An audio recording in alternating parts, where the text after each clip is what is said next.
Hey, everybody. So officially, let's welcome. I want to welcome everybody to MKT770 Sports Marketing. Um, Looking forward to working with all of you, and thank you for all of those who were able to, get involved with the course last week. So last week was sort of our first week of the semester, but I know it was a sort of a shortened week. And this really is our first session that we're going to be able to meet virtually, and we're going to continue to do that for the remainder of the semester here. So really what I guess really kind of the purpose of our session on Tuesdays will be to sort of take advantage of that opportunity where we can get together. We can go over assignments each week. We can go over course material, and we can have sort of as much as we possibly can, sort of an interactive discussion and really talk about different topics that are happening in the world of sports. So I do want to try to make it, these sessions as interactive as possible. Again, I do believe that we can kind of accomplish that.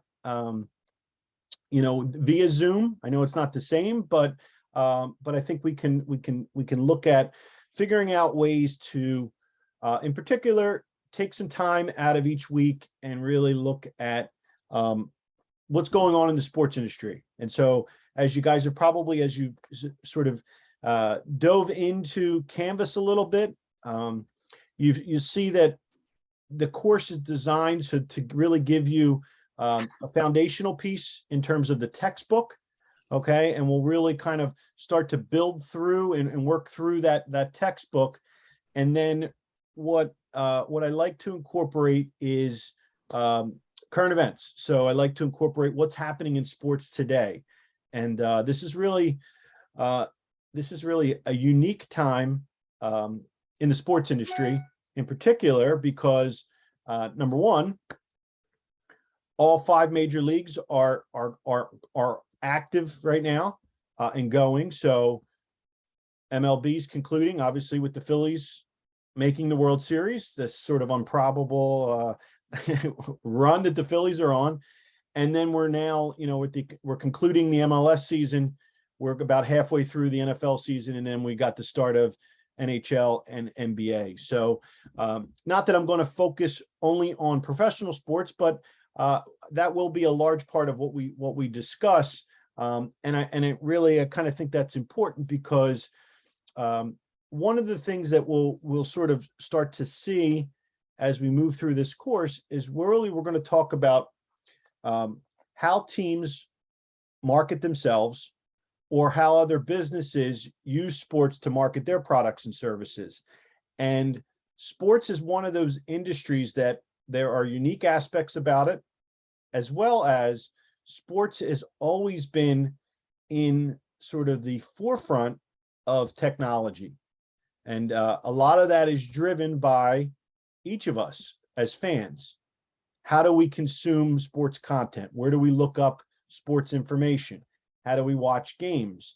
And, the way that we do that today is much different than the way we did it 5 years ago, 10 years ago, right? So think about, anybody that, today you may be watching a live sporting event on social media, on a live function of a social media stream. That's a new concept. And so sports is one of those areas that has to be able to adapt quickly. And I would tell you that over the last 2 or 3 years in particular, what we saw during COVID, when there were games without fans, it really forced the industry into focusing their energies on digital media, social, figuring out ways to generate revenue when your traditional revenue streams went away, at least temporarily went away. And so we'll kind of talk about a lot of that. And so I do want to, I want to keep it this as sort of as interactive as I possibly can. So what I wanted to first talk a little bit about with you guys and go over. So I did post last week, so hopefully each of you has gotten a chance to watch the video I posted last week.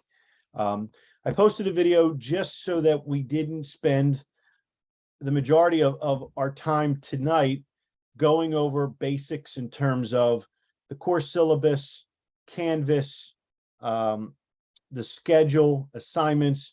And so if you haven't watched that video, I guess it's about a half hour long. I would really encourage you to do that. But I also wanted to take at least a few minutes here. Does anybody have any questions about the course? I had From sort of just the basics of the structure, Canvas, the syllabus. Anybody have any questions about any of that? I had one about the links, the Zoom links. Okay. I guess in past courses, you know, when you go to the Zoom tab, all the links are listed there. For this, is it listed in announcements individually? Okay, good question. So this link here, so you see in the right from the home screen here, you guys can see my screen, right? Yep. This is the link. That link should be the same for every time we meet. Okay. So that, and then what I'll do is I'll also post that link. Let me just make sure I did that. It's a good question. Let me double check. Yeah,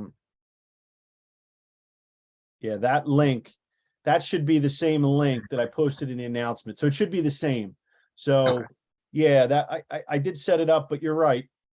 There's a couple different ways in which you can create meetings in Zoom. And if you don't do them as a reoccurring event, then each time we meet would be a unique session. Link. Yeah. Okay. No, I didn't do it that way. I basically tried to keep it simple for everybody. So this, in theory, we'll see next week. But in theory, this link here should be the same for every session we meet on Tuesdays. Great. Right. Thank you. Good question. And I know one of you reached out, and I'm sorry I didn't get a chance to respond. About Sports Business Journal.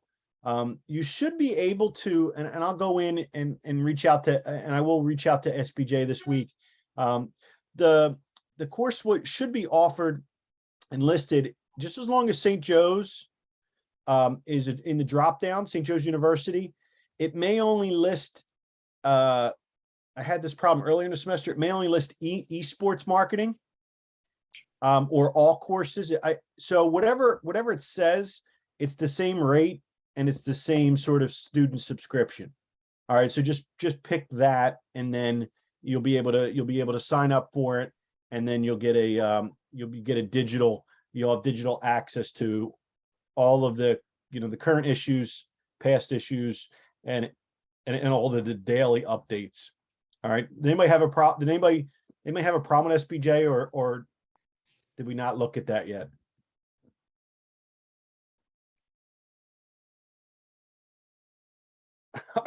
I'll take it that everybody's going to go look at it this week. Look at it. I will also double check it, and I'll send you guys an update on it once I reach out to SBJ if there is a problem with the site. So I know some of you, like I said, one of you did email me, and I'm sorry I didn't get a chance to respond to that. Okay, all right. So let's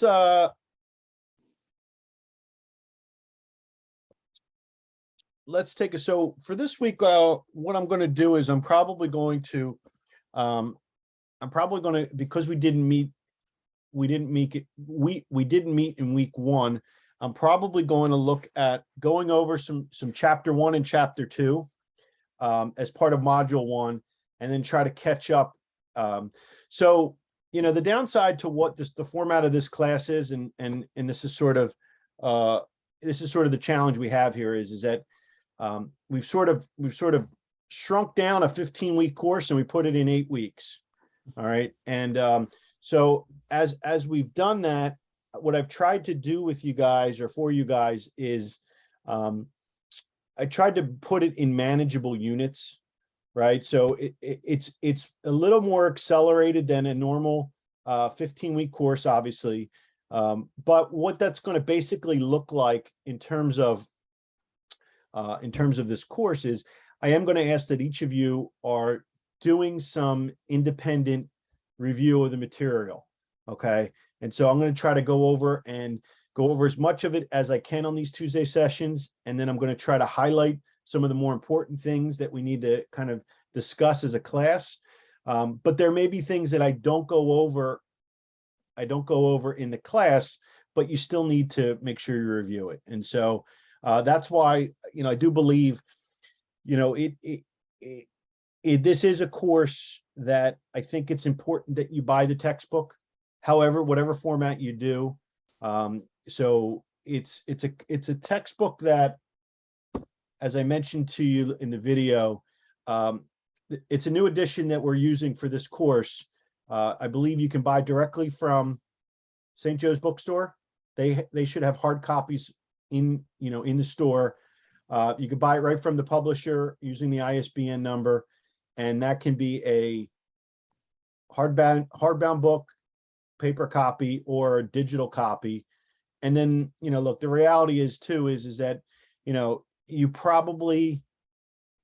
I probably shouldn't be telling you this, but you probably could go out and search the ISBN number and buy a used copy, buy an older copy that is pretty much, except for maybe a few chapters, pretty much, the same.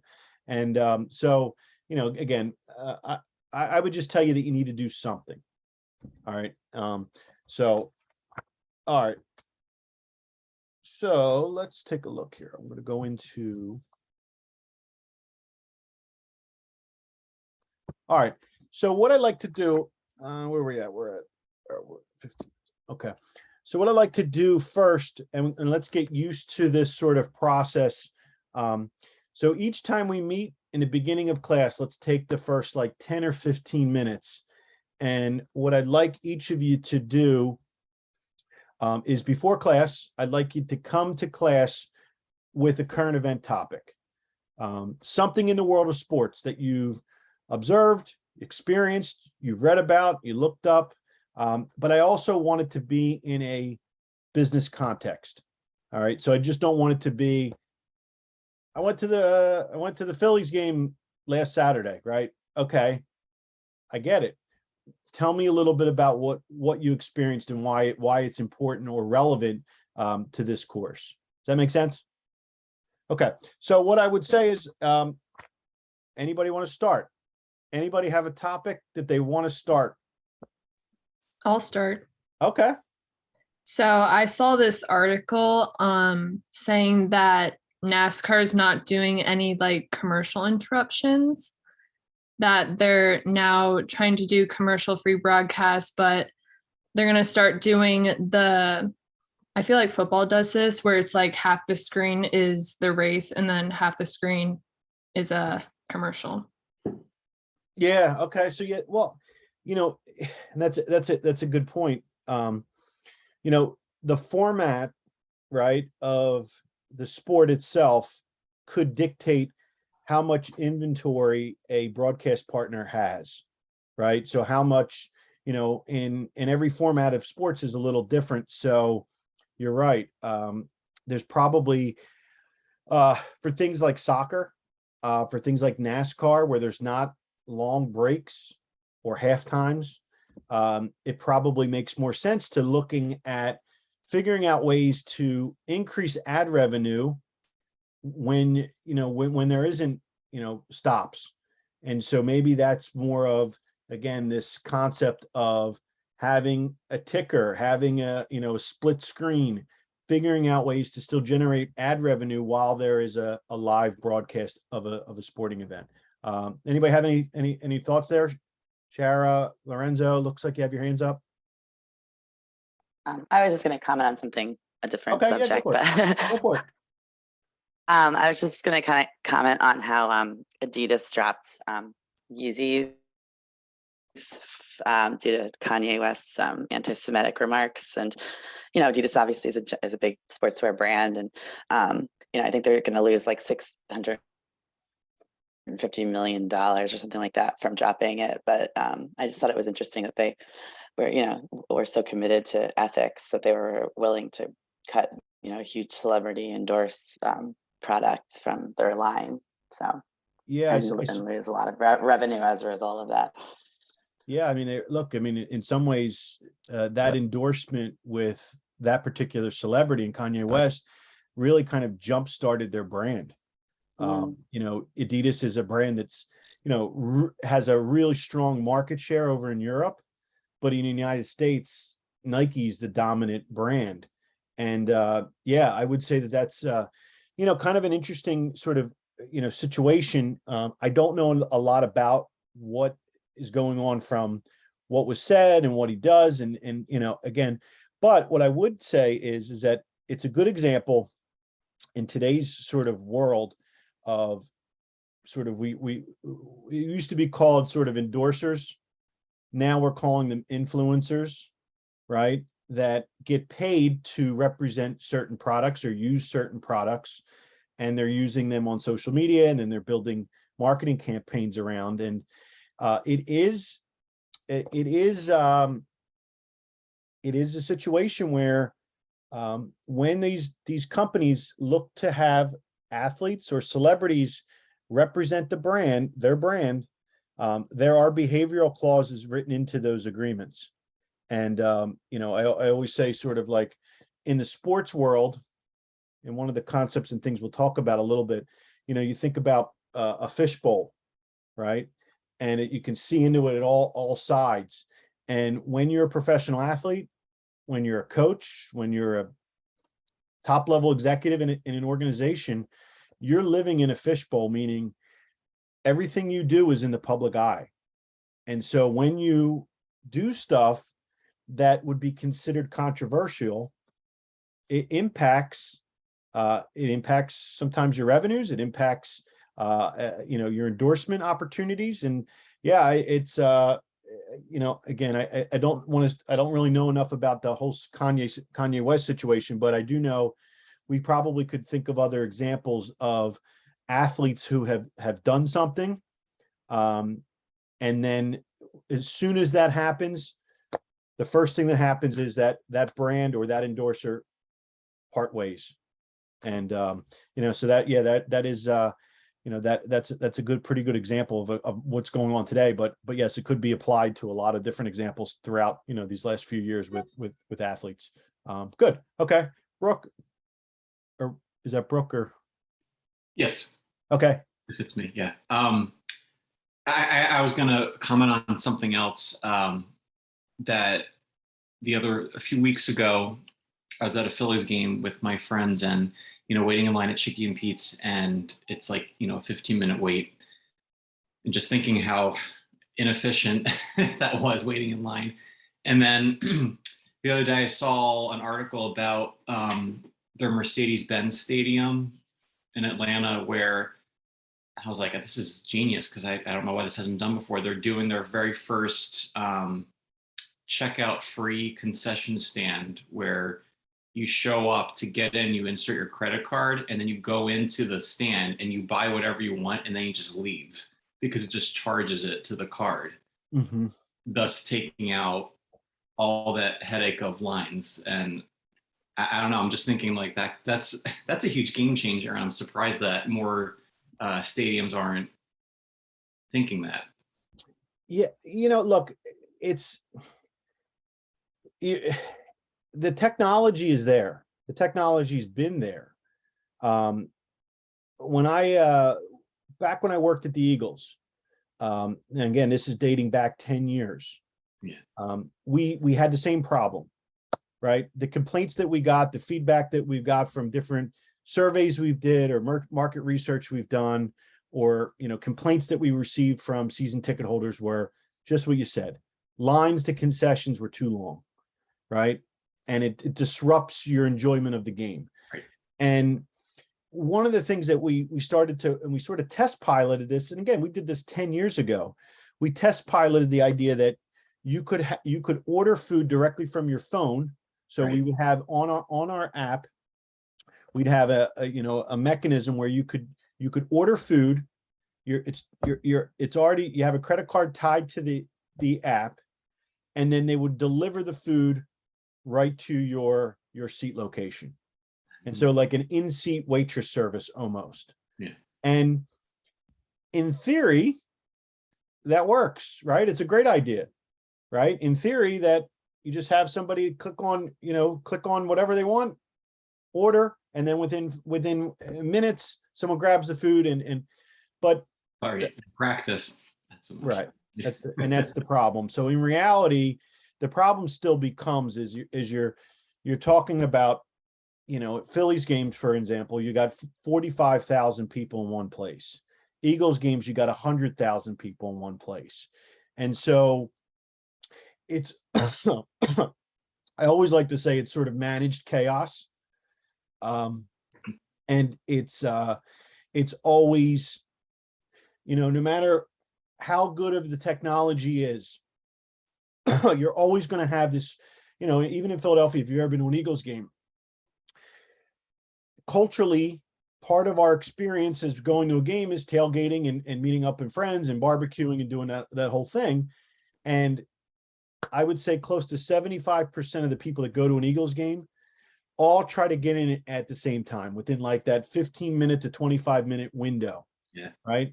And so, of course, when you get that many people trying to get in one place at one time, there's always going to be lines. The bottleneck. Yeah. Yeah. And so, I think there's some technologies that can help, especially on the concessions side of it. And I know that there have been some other examples that I've seen of self-checkout, things that you can, it's quick grab and go. And I think some of that stuff could help. Ultimately, I always go back to the idea that it comes down to getting all of your employees to buy into creating a great experience for their guests.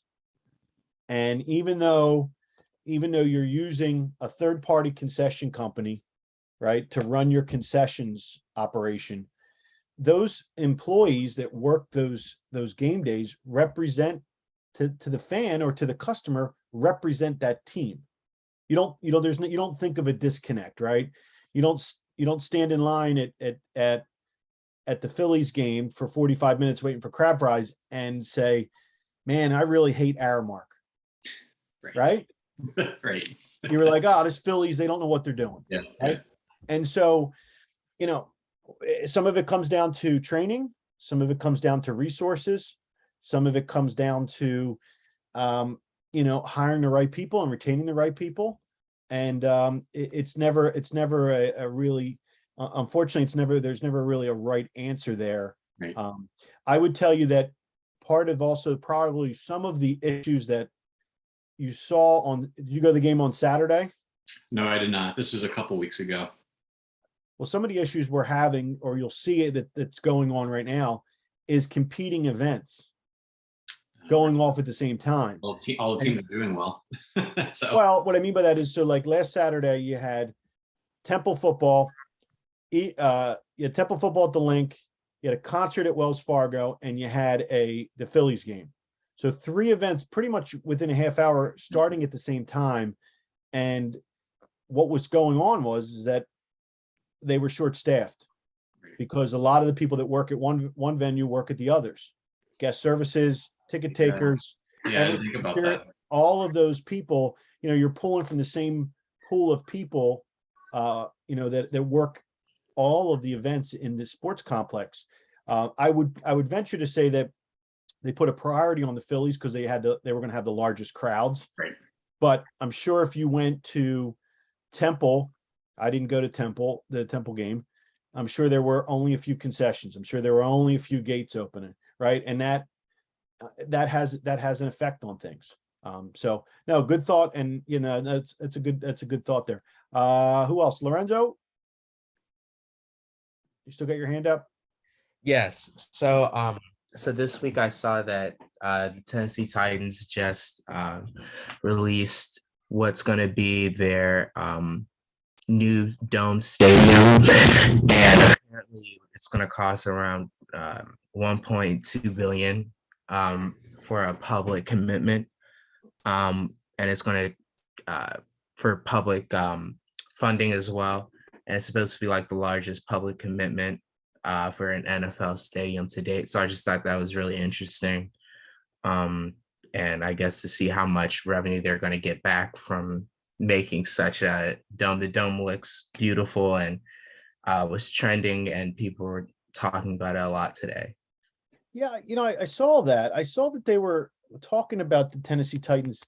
Now, are they renovating the stadium, or are they looking to build a brand new stadium? They might know. I'm not quite sure about that. If it's they're saying 2.1 billion, it looks like they're trying to build a new stadium, Right. which is going to be having a dome or a retractable roof. Is that, I Yes. guess, Yes. which seems odd to me because Nashville Nashville's in a pretty warm weather location, right? Mm-hmm. Yeah, it's interesting. I don't, we'll have to keep an eye on that. I know we've seen some other recent developments happening in terms of new facilities within the last 2 months. So we've seen the Chicago Bears announced that they're looking to build their own stadium outside in the suburbs of Chicago, and building like an entire complex with retail and entertainment and hotels, and they're looking to move out of Soldier Field, and so that looks like it's happening. That looks like it's a real project. The city and the recreational authority own the Soldier Field, and it's an old outdated building. It's a historic building. When they renovated it about 20 years ago, there were limitations on what they could and could not do. And in many ways, it's outdated compared to what we think of as a modern facility. And then obviously in Philadelphia, we have, and I could give you my opinions on that, but we have in Philadelphia, the public sort of idea that the Sixers are going to look to build their own downtown arena.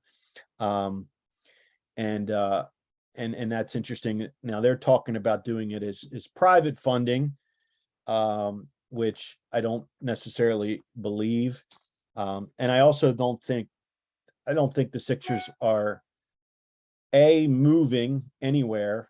I think it's all just leverage to renegotiate the lease terms of the Wells Fargo and get better terms on the lease, and have more of a rev share model on things like parking, concessions, that sort of thing. But there also is that potential that the Sixers may be doing this to ultimately move the team to Camden.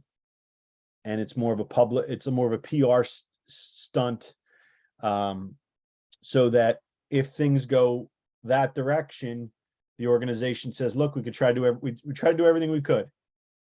We tried the waterfront, it didn't work out. We got outbid. We tried to develop it in Center City, and the neighborhood association wouldn't support it, or the city wouldn't support it. Because the city is going to have to contribute money, not necessarily towards the project, but towards the infrastructure of that area. They're going to have to make improvements, because that area is not ideal in terms of parking, traffic. There are some challenges there. So yeah, we'll keep an eye on it, and we'll certainly we'll keep an eye on the Tennessee. And I'm interested in finding out some more about the Titans in particular. Yeah,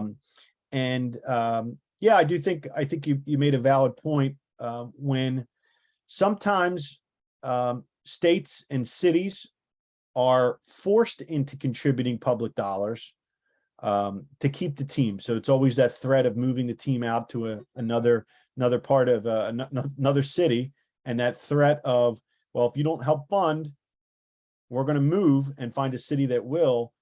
And then for those politicians, it's like, good luck getting rehired after you're the guy that moved the team out of the city. So it is common that cities will figure out a way to, either through taxes, amusement taxes, what they call sin taxes, or issuing some sort of municipal bonds. Seat licenses is always popular as well. these are ways that are techniques that they use to sort of offset some of the costs of the facility. So we'll keep an eye on that. That's a good one. All right. All right, good stuff. So we went a little longer there, but we had some good topics there. So great first sort of, and that's kind of what I'm looking for again, just sort of you guys came up with some great topics. So thank you for that. What I would say is I posted 2 last week that I just wanted to touch base on. So number one, I posted an article about Major League Baseball and promotions. And so when we get into later in the textbook, we're going to talk about the idea of promotions and the importance of promotions as it relates to the marketing mix of a sports team or sports organization. And so developing a promotion is important in A, driving attendance, B, driving revenues. And so there's different sort of, depending on the situation, depending on your goals and objectives, there are different ways that you can develop a promotion to help you accomplish those goals. And in Major League Baseball, and it's been this way for quite some time now, a bobblehead, a premium giveaway. In fact, I've got some here in my home office. A premium giveaway is the most effective promotional tool in driving attendance, driving ticket sales. And what's great about a bobblehead is it's a keepsake that people have, they collect, and it also you can tie that in with a sponsorship. So a sponsor could get involved in it, have their logo placed on the item, and then it has sort of a longer shelf life than some of the other items that you see sponsorships or sponsors get involved in. And then the other one the other article I posted, which is interesting. So for any hockey fans out there, the NHL was the first. This is the first year for the NHL to now change the way that the television experience looks and feels in terms of advertising. So they're taking now, they're using a technology that they invested in that will now allow the broadcast partner to now have sort of interactive virtual, like sort of dasher boards. So they're no longer, if you go to a hockey game, those boards are static, meaning it's one logo for the entire game, for the entire season. But now you can through that technology, we place those logos or those ads, and they can be interactive. And one of the things that I thought the article really, which I didn't really think about until I read the article, it really makes a lot of sense. It's now allowed you to customize that experience in different markets. And that's a really important concept in advertising sales, especially because you've got such a large presence in Canada, right? So there are Canadian companies that might not have in the past got involved in national broadcasts because the majority of the teams might or are going to be in the US, and maybe those companies don't have a presence there. Now they can say, well, we're only going to show this ad in Montreal, Toronto, right? In those markets. And now, so it almost, excuse me, it almost allows you to increase your inventory that now you have to sell. And it also allows you to be more creative, and it allows you to be more interactive. So now it can arguably be a more effective tool to advertise a company's product or service. And so for any hockey fans, or if you're a casual fan, I would love to, in a few weeks hear about, if you're seeing a game, if you're watching a game, what's that like? I'm not a big hockey fan, but I am curious to see what that looks and feels like. My guess is it's similar to baseball or basketball, where that logo is like kind of superimposed, and it's not really at the game, but it's part of the viewing experience. And then what I thought was another fun fact that I thought was interesting in the article.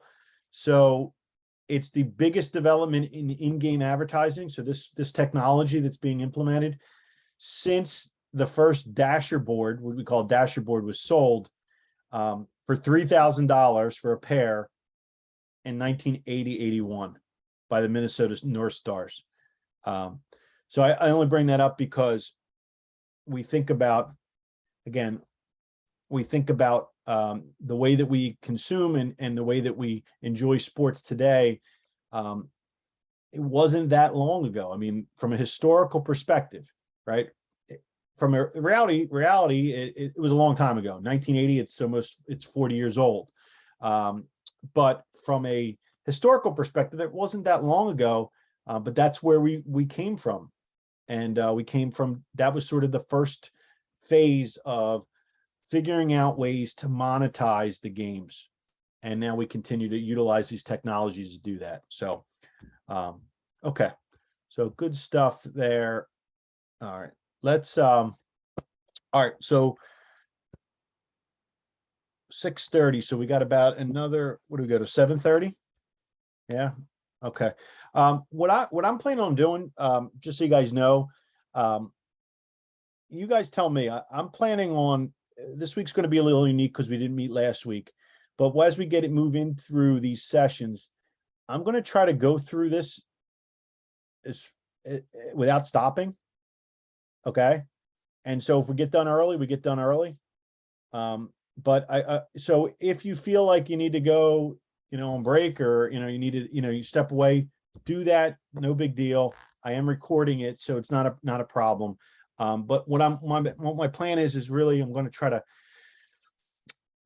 hammer away and chip away at an hour and a half. So I'm going to try to keep and try to get you as much content as I possibly can in that hour and a half. So, if we were meeting for an hour and a half, on campus, we probably would, maybe give you a break, 10-minute, 5-minute break, but I'm going to continue just to try to get through as much of as I possibly can. So, all right, everybody good?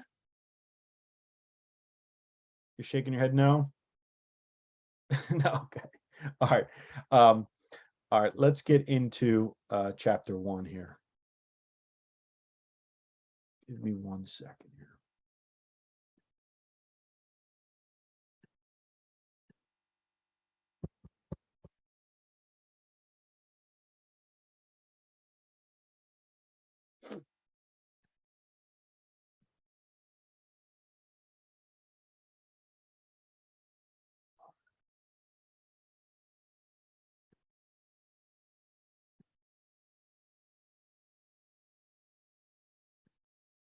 All right, everybody can see the slides?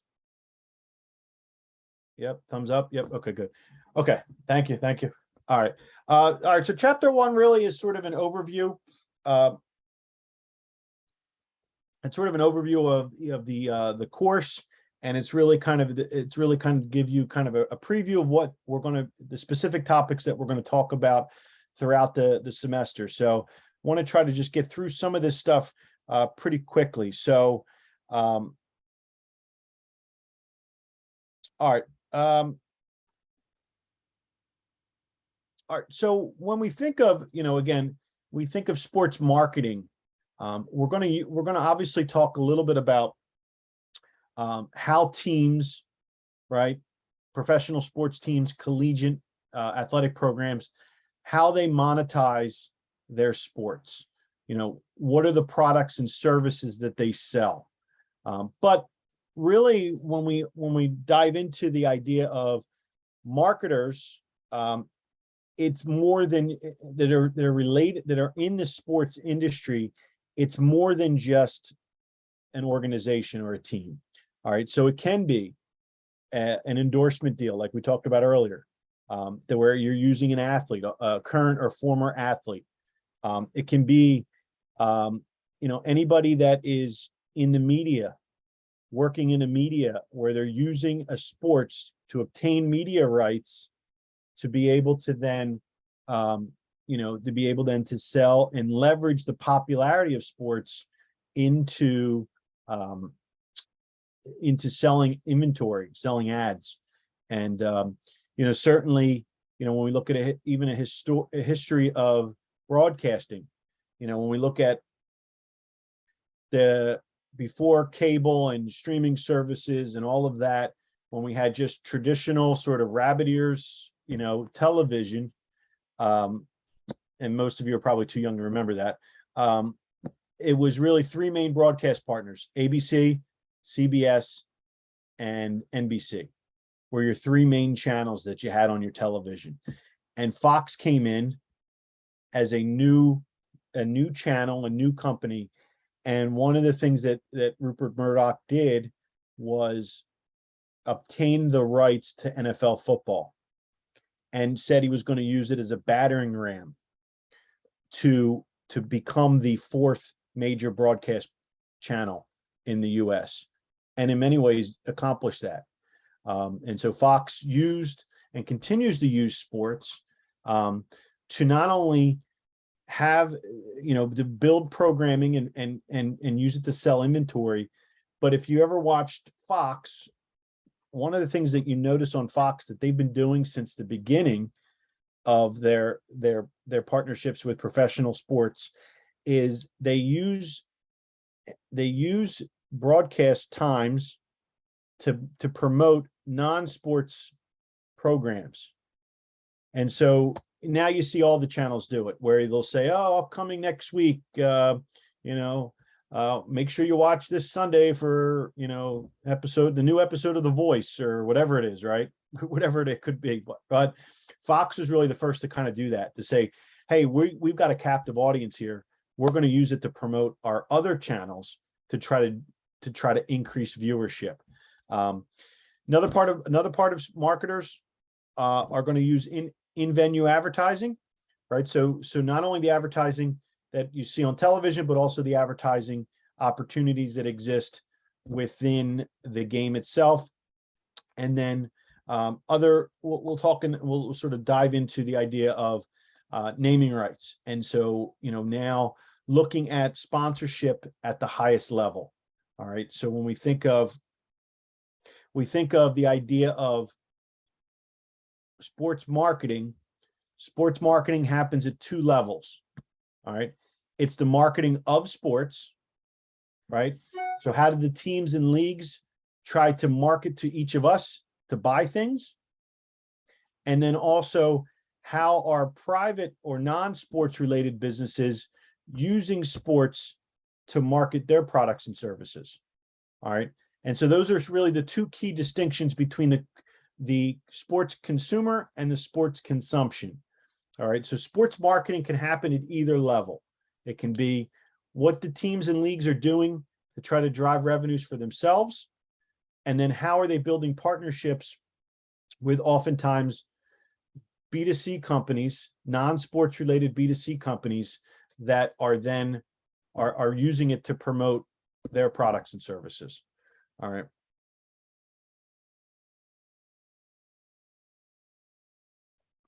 Some of the misconceptions in marketing. So one of the ideas that we'll talk about a little bit, in the next few chapters, we're going to talk a little bit about understanding the needs and wants of your customers and the importance of that, right? So having a marketing strategy that truly understands what your fans want. And some of that comes from proper research. Some part of that sometimes comes from really getting enough feedback to really understand who's buying your tickets or who's coming to your games, and how do you find more of those people. But really understanding the needs and wants of your customers in any business is important, because ultimately your goal as a marketer is to satisfy those needs and wants. And then the other part of it is, as a marketer, one of the areas that you have to sort of understand is sports is a relationship-driven business. Sports is in many ways in hospitality. And so, we don't think of it in those terms, But in many ways, your goal as a marketer or your goal as an organization needs to be retaining as many customers as you possibly can. And that's usually done through season tickets that we know of today. The challenge becomes, and one of the biggest challenges, and we're going to look at some of this as well. One of the biggest challenges is that demand in the marketplace is often driven by winning and losing. And unfortunately, a marketer has no control over the outcome of a game. They have no control what goes on in the game. And that makes it difficult. I always give the example, so one of the roles that I had at the Eagles, I was in ticket operations. And so I managed, I was at the stadium, and I managed sort of the front line for any season ticket holder calls, outbound calls, customer complaints, emails that would come in, or people that would come down to the box office. And so we were sort of the front line for the organization from a season ticket holder perspective. And I always say, like, I could always sort of predict how my Monday was going to go based on what the team did the day before. And so, if the team lost on Sunday, I knew the calls were going to be at a certain level, and traffic was terrible. Parking was a problem. Getting in was all backed up. The beer was warm. The hot dogs were cold, right? And I knew I was going to deal with all of these complaints. And the funny thing is that if the Eagles won on Sunday, the calls dramatically dropped, but yet the experience was probably the same. Same issues and same challenges and same sort of are probably the same. The experience is the same, but the perception is that they don't have a need to call and complain because the Eagles won. And so winning and losing does matter to the fan. It can't matter to the marketer. And we'll talk a little bit about how marketers need to be able to control what they can control, and be able to do that. And so some of the ways that marketers can sort of deal with some of this stuff is proper research, in particular as it relates to sales. Again, you cannot rely on winning and losing. If your organization is not doing and just relying on team performance, sometimes they're going to win, sometimes they're going to lose. And you'll see that in organizations or teams where their retention or sales go, there's a peak and a valley, very high peaks and very, very low valleys. And you'll see that sometimes in teams that aren't investing in, I would argue, customer service, teams that aren't looking at ways of adding value to the experience, right? Teams that aren't going to invest in renovating arenas or stadiums to truly understand what the fans want, right? And if you see, with the trends that are happening now in sports, the next generation of customers that are now entering into or becoming customers or season ticket holders, their needs and wants are much different than the generation before them. And in fact, some of you may fall into this category, but there is a whole sort of, it used to be, I want to get season tickets because I want the best possible seats with the best possible sight lines or the best possible amenities. Today, the young adult, the 25-year-old, maybe doesn't even want a seat location. Maybe just wants access to the event through a standing room only, or an access to a club, have a viewing area. Maybe what's driving that purchasing decision for that younger demographic is the socialization, doing something fun on the weekends with your friends. Maybe the price point is the driving factor. We're seeing that a younger demo does not want to commit in advance, so they do not want to buy season tickets. They don't want to have tickets in advance. They want flexibility. They want to be able to have sort of that flexibility, mobility to make game time, literally game time decisions on what they do and when they do it. And so now the technology, you think about it today, all of you probably just are used to this, right? But if you think about how you go to a game or any live event, could be a concert, anything, most of you probably fall into a category, and I do too now. So unless it's something like that I need to buy advanced tickets, I'm buying them the day of the game. I'm going on my phone. I'm pricing my options. So I'm going on the primary or the secondary market. Anybody know the difference between the primary and the secondary market? When we talk about how to buy tickets to things, anybody know what that means? Primary market is generally directly from the team or the source, whereas secondary is resale. Yeah. So primary market, usually where a team or a venue will work with a ticket solutions provider like a Ticketmaster, and so you're buying those tickets directly from the team. Secondary ticket markets are fan to fans. So when you go on a StubHub, a Game Time, SeatGeek, any of those sites or apps, you're actually buying them from another fan. So all that they're providing is the technology in the marketplace to match buyers and sellers, and then they take commission on both sides of the transaction to do so.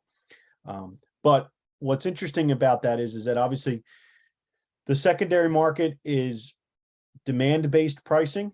So it's dynamically priced, meaning when you buy it, the demand for that game, the inventory, the supply and demand for that game can dictate the prices. So prices can go up, they can go down, and they can be fluctuating daily, if not minute by minute.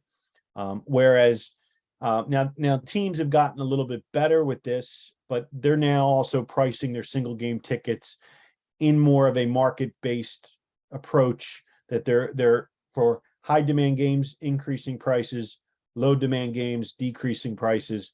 But they're also now trying to deal with the secondary market because their old pricing models, there were some efficiencies, which then led to, because there were inefficiencies in the way the teams priced their products, it actually opened up this opportunity to develop this sort of secondary market, which isn't going away. It's only teams are only end up now having to partner with them because they understand.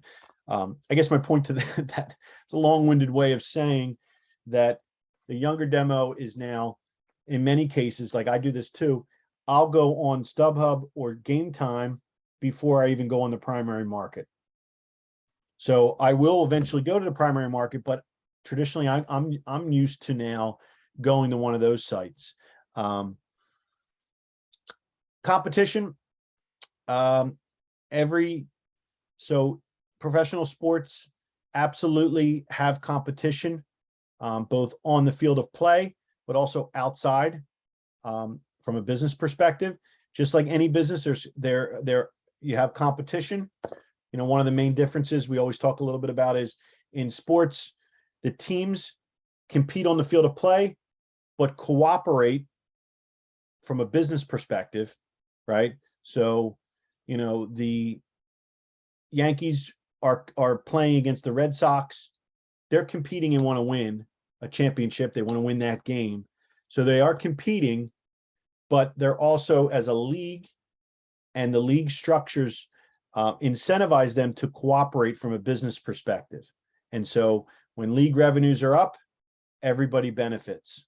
And that's done through revenue sharing and some other types of activities that go on the league side.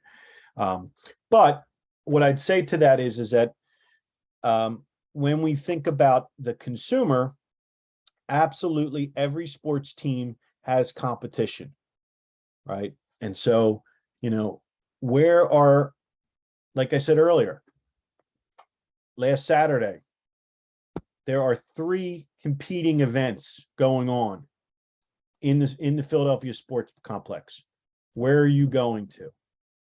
Concert, college football, or baseball, Phillies baseball, right? So as much as you would say, well, they're completely different in terms of the event, the discretionary income that people have to spend money on entertainment, absolutely you're competing. You make consumer buying decisions every day. And you have to make decisions on, what you do, right? And so, we're seeing a little bit, I'm seeing it this week. So it was kind of, if you're following Philly, most of you are Philly people. So Eagles are undefeated. Best team in the NFL right now, record-wise. Phillies make the World Series. So last week, Eagles are on a bye. Tickets to get into this Sunday's Eagles game were, because it's the Steelers, and there's a large sort of Steelers fan base here in this area. It was $500 to get in on the secondary market. So that was the demand. The demand dictated that prices were increasing up to those levels. Today, this week, prices went down dramatically. They might be down 50%. Reason being, consumers, fans are making that decision now. They're saying, do I want to go to the Eagles Steelers game, or am I putting that money towards potentially going to a World Series game? And so we're making those decisions. One of the things that I would say is that teams, as it relates to retention and customer service, more teams are developing and putting resources towards customer service. Okay. What that basically means is that it's creating more jobs in professional sports. Teams recognize the need not only for salespeople to go out and sell and drive revenues, but now to have people that will service those accounts, right? Because it's always easier, and it probably is that way in almost any business. It's always easier to retain an existing customer than it is to find a new one. And so when you can find, and we're going to talk a little bit about the idea of the escalator concept. I don't know if it's in this chapter or next chapter, but we're going to talk a little bit about bringing customers up that, what we call frequency escalator, right? Taking a light user, maybe somebody that only goes to one game, and bringing them up to the next level, which may be a medium user, where they go from a single game buyer to a half season or mini plan buyer, going from a mini plan buyer up to a full season. So what the idea here is like an escalator, taking you up in terms of the money that you spend and the time that you dedicate towards that going to games. And so that comes through service.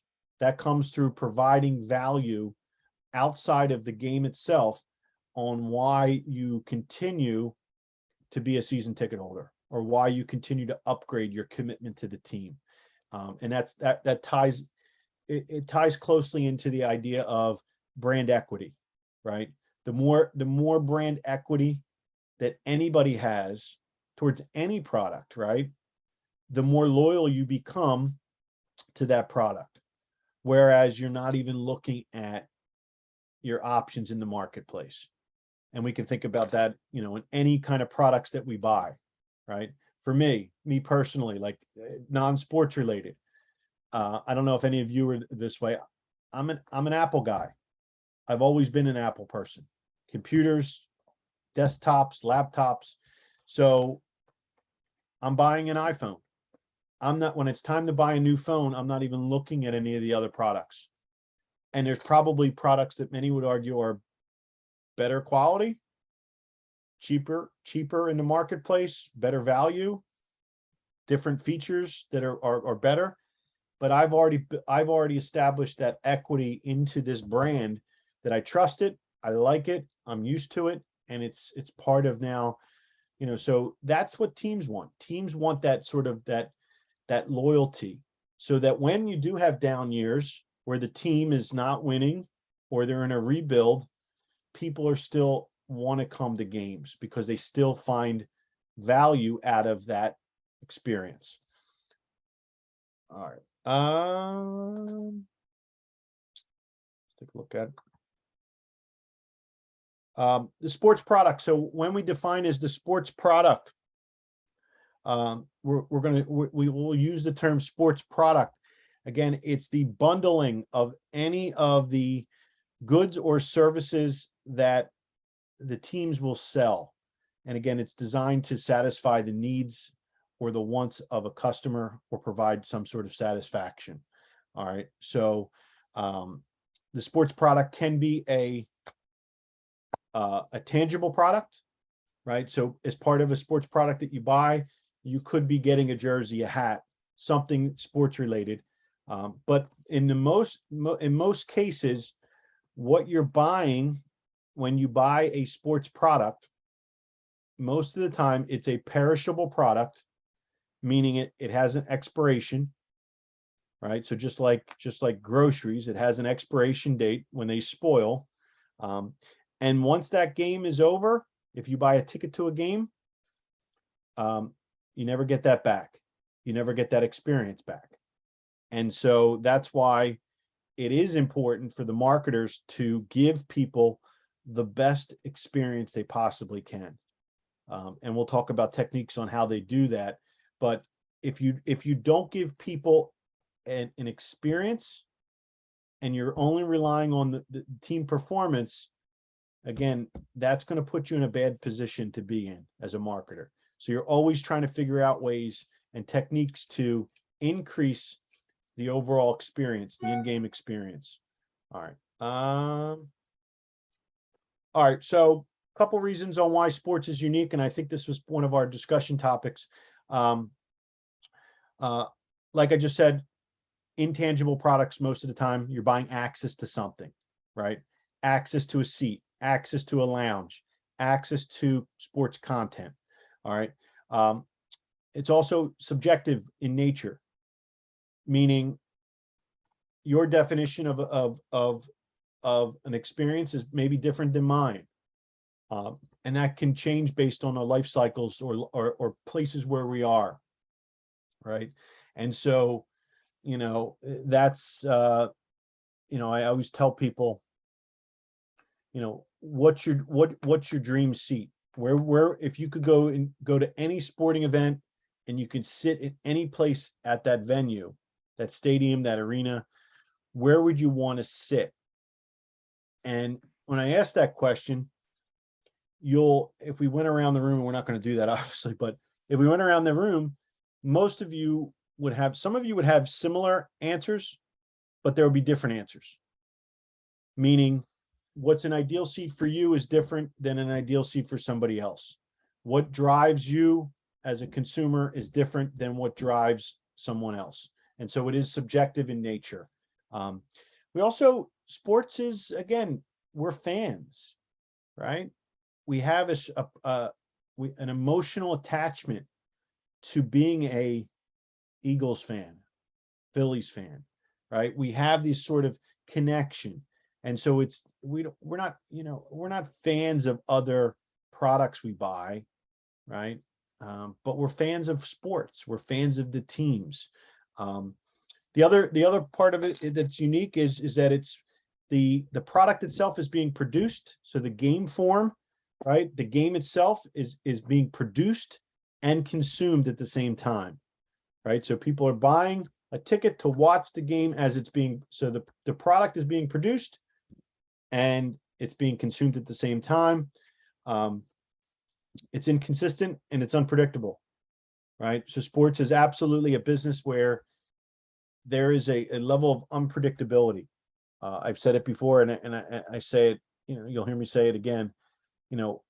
Working in sports is in many ways managed chaos. You can't predict weather.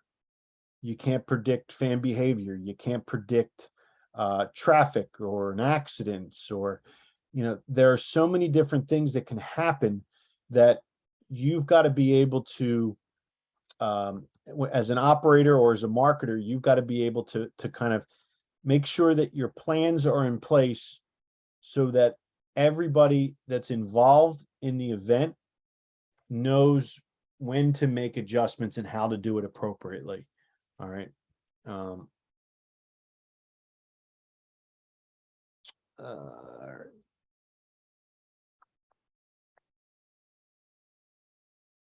All right.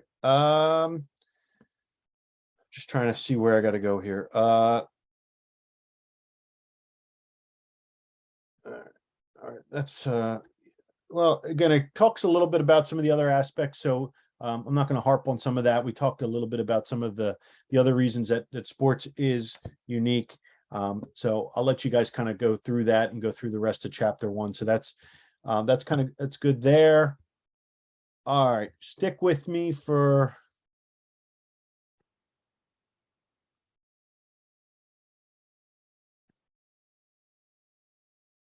All right, stick with me for about 15 more minutes. Okay, guys, everybody good? Everybody's okay?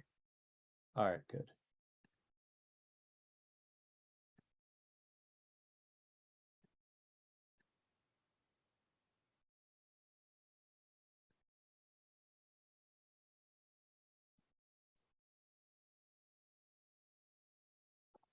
All right, so we're going to talk a little bit about marketing management as we get into chapter 2.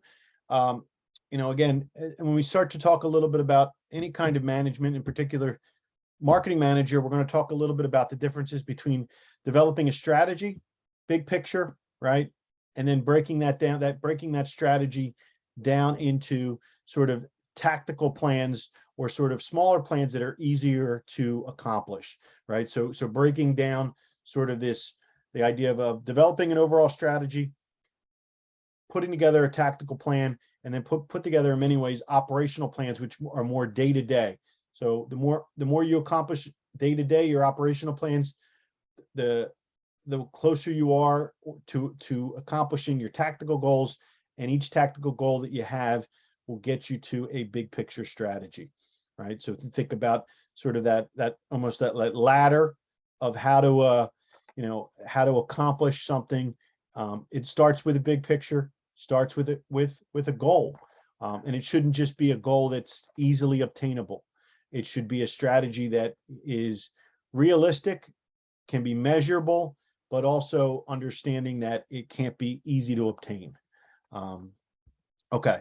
As part of your marketing plan process, all right, developing sort of a vision, a mission, and values, right? So just like any business, every business is going to sort of have this sort of ideal of why do they exist?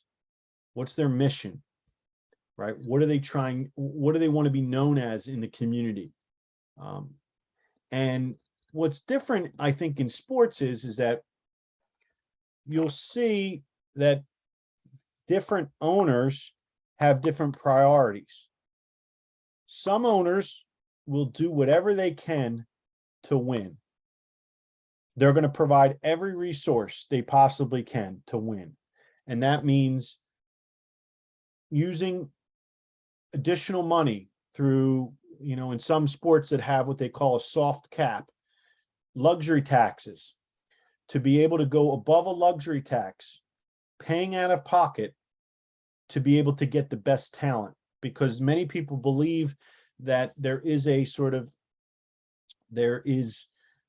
correlation between salaries wins, revenues, or attendance, right? So there is sort of this idea that if you acquire the best talent, you're going to win the most games. It's going to give you the best chance to win championships, and it's going to drive people for viewership and drive attendance. And so that is a theory. The other theory is that, look, I'm going to run a profitable business. I need to make X amount return every year.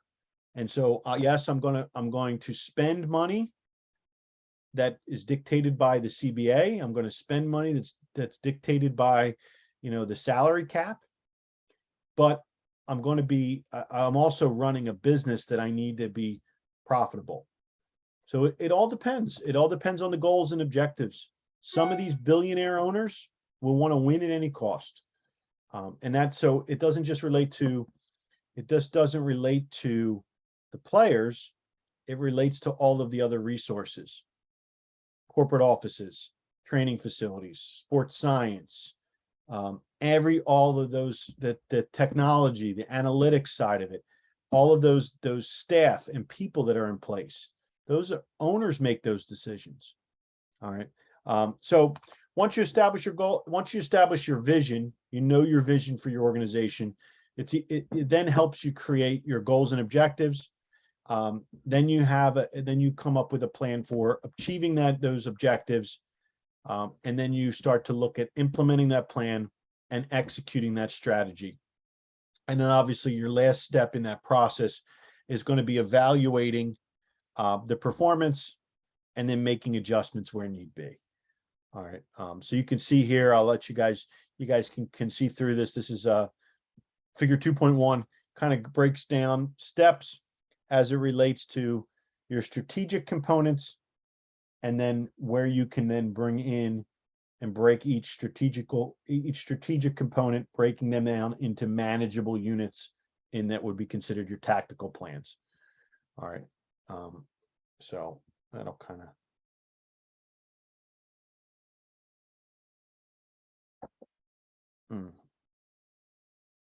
Okay. So one of the things that any marketer is going to be looking at doing, most marketers are going to want to develop a marketing plan. So figuring out a way to engage their customers, figuring out ways to drive attention or drive viewership or drive ticket sales. And so it's very common that the way that the organizations are structured from like an org chart perspective is going to be your sales and marketing staffs are going to be in that same family of employees, because it's really important that if a marketer is developing a campaign or a plan, they need to incorporate a sales plan in there. Okay. So how is that marketing campaign going to assist your ticket sales personnel? And how can also the ticket sales people be incorporated in the marketing plan, right? So how are you working together? And in today's sort of digital world, that's even more important, because so much of now what marketing is doing in terms of the content that they put out, what they communicate, how they communicate, is tied very closely to getting you to buy something. So it's direct sales opportunities through social media posts that's giving you links to go buy something, whether it be tickets or merch, direct email campaigns that are now part of. And so that's all part of this overall strategy that you have to incorporate your ticket sales. Many people believe, and I believe this, that ticket sales is the most important revenue stream for an organization. It's not the most lucrative. We know that broadcast rights is number one. Sponsorship, it might be number two. But ticket sales, many would argue, is the most important revenue stream, because when you buy a ticket to a game, you're spending money on other stuff. So when you can increase attendance, you increase what we refer to as as our per caps. Okay, meaning more people to come to games, the higher now the more parking revenue you're gonna be able to take in, the more concession sales you're going to be at, the more merch sales you're going to be able to bring in, the more people that come to a game, right? The higher the value is to a sponsor, right? So sponsors start to look at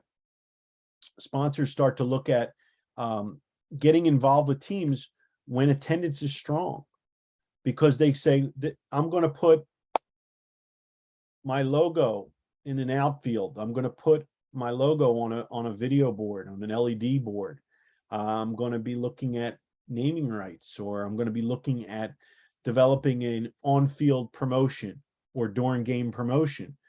And they want to get the most value out of that, right? And so when attendance is strong, that's maximizing the value. Now, of course, obviously, when attendance is strong, teams are also able to charge more money for it. Okay. There's also ways that we can look at, and we're going to talk a little bit about, I don't know if we're not going to do it today. We're going to talk a little bit about segmentation, the idea that we can segment a market or segment our fan base. So we can identify smaller groups of our fans based on shared characteristics. So if you remember marketing, we can kind of look at segmenting, and we do that in sports all the time. So in sports, we look at developing products for specific segments. And what I mean by that is, if you take a look at, and I'll give tonight's theme is Phillies, because it's on the top of my mind. If you look at what the Phillies do in terms of the season ticket plans that they offer, Major League Baseball, one of their biggest challenges in Major League Baseball is that it's 82 home games. It's too many home games for the average fan to attend or to commit to. So what Major League Baseball and what the teams do is they break them down into what we would refer to as manageable units, or mini plans, or what we refer to as season ticket equivalents. So we break it down into 17-game plans, 10-game plans that fit the needs of those customers. And then we develop different types of plans that are targeted to different segments. So a Sunday day plan is going to be targeted traditionally to a family with young kids. A weekend plan may be targeting college students or young professionals who are looking for fun activities to do on the weekends as a social experience. And then you may be looking at putting together weekday plans, which are then part of maybe a business that's buying tickets to entertain clients or reward employees. So things during the week. And when you can identify those segments, you also identify the needs of those segments. You can start building into those products different benefits and amenities that incentivize them to buy. Okay. And so there's different ways you can develop segments. I just gave you sort of the basic sort of demographic. It can be where you're located. It can be psychographics, the psychology of what we buy and why we buy it, right? When we think of why we buy certain products, or what motivates consumers to buy certain products. It's why does that person have to buy? What motivates that person to buy that luxury vehicle? What motivates that person to camp out to be the first to get the new iPhone, right? When they can get it a week later at any of the other stores. So there's something from a psychological perspective that's motivating them to buy.